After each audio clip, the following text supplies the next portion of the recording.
बिस्मिल्लाहिर्रहमानिर्रहीम। FSc biology part 2 chapter number 23 chromosome chapter number 23 biotechnology.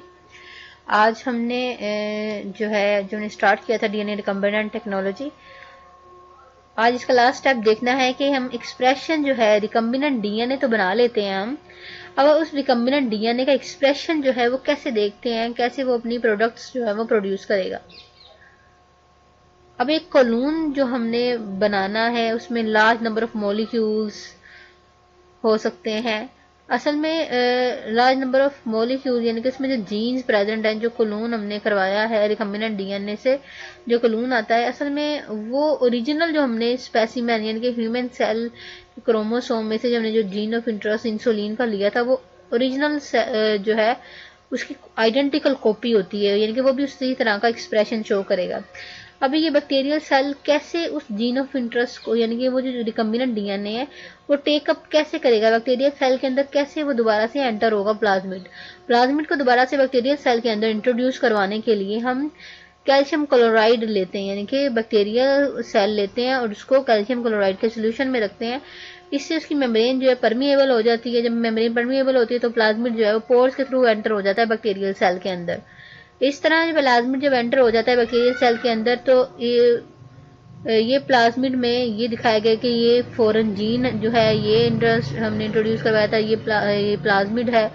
इस तरह ये रिकम्बिनेंट डीएनए हमने जो है वो बैक्टीरियल सेल के अंदर होस्ट सेल के अंदर इंट्रोड्यूस करवा दिया है। अब होस्ट सेल की जब वो नई डॉटर सेल प्रोड्यूस करेगा तो ये उसकी क्लोनिंग हो जाएगी, मल्टीपल कॉपी प्रोड्यूस होनी शुरू हो जाएगी। अब जितने भी सेल्स ये कॉपी प्रोड्यूस करेगा हर सेल के अंदर कम से कम एक जो है वो रिकम्बिनेंट डीएनए प्रेजेंट होगा जो कि अपना एक्सप्रेशन शो करेगा। अब एक्सप्रेशन जो है इसका क्या है, जीन इस जब बैक्टीरिया अपनी एंटीबॉडीज प्रोड्यूस करेंगे तो ये जीन जो है वो इंसुलिन प्रोड्यूस करेगा। इस तरह वो इंसुलिन की प्रोडक्ट जो है वो हम बैक्टीरियल सेल से सेपरेट कर लेते हैं। यहाँ पे एक दूसरा मेथड ये बताया गया है कि हम जो है जो जीन ऑफ इंटरेस्ट जो कि हमने बैक्टीरिया प्लाज्मिड के अंदर इंट्रोड्यूस करवाया था वो जीन या फॉरेन जीन ऑफ इंटरेस्ट जो है वो हम वायरल डीएनए के अंदर भी इंट्रोड्यूस करवा सकते हैं। ये वायरस स्ट्रक्चर दिखाया गया है। इसमें जो वायरसेस हम जो यूज करते हैं that is a lambda viruses और लैम्डा फेज वायरसेस, और लैम्डा फेज वायरसेस में ये इसका डीएनए दिखाया गया है। यहाँ से हम रिस्ट्रिक्शन एंजाइम के जरिए इसको कट करवाते हैं, ये फॉरेन जीन जो है इसमें इंट्रोड्यूस करवाते हैं और फिर ये हमारे पास रिकम्बिनेंट डीएनए जो है दोबारा से वायरसेस के अंदर इंट्रोड्यूस करवाते हैं। फिर इस लैम्डा फेज वायरसेस से हम बैक्टीरिया को इन्फेक्ट करवाते हैं।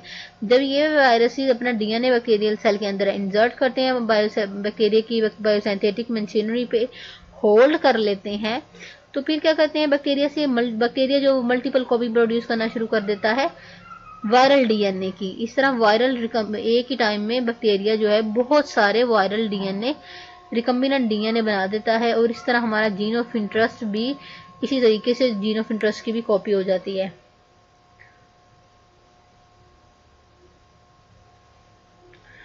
तो ये इस तरीके से हम अपना जीन ऑफ इंटरेस्ट की कॉपी करवाते हैं, इसको एक्सप्रेशन जो है वो ले सकते हैं, इसकी प्रोडक्ट जो है वो हम लेते हैं। उसके बाद आ जाता है जीनोमिक लाइब्रेरी। जीनोमिक लाइब्रेरी की डेफिनेशन क्या है, पहले डेफिनेशन करते हैं। जीनोमिक लाइब्रेरी जो है एक्चुअली जीनोम जो होता है एक फुल सेट ऑफ जीन्स होता है, यानी कि एक जानदार के तमाम जीन्स के सेट को बोलते हैं जीनोम।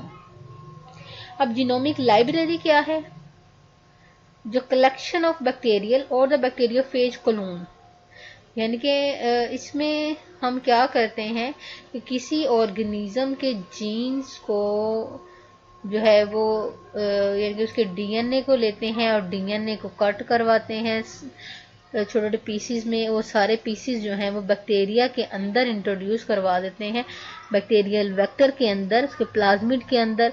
और इस तरह होस्ट यानी किसी ऑर्गेनिज्म का जो हमने एक डीएनए लिया है उस डीएनए के पीस करवाए हैं, वो सारे पीसीज जो हैं वो डिफरेंट बैक्टीरिया के अंदर वेक्टर के अंदर सेव कर लिए और इस तरह हमारे पास जो इंटायर कलेक्शन आ जाती है, यानी कि उस ऑर्गेनिज्म के सारे जीन हमने क्या कर लिए, छोटे छोटे पीसेस में डिवाइड कर लिए।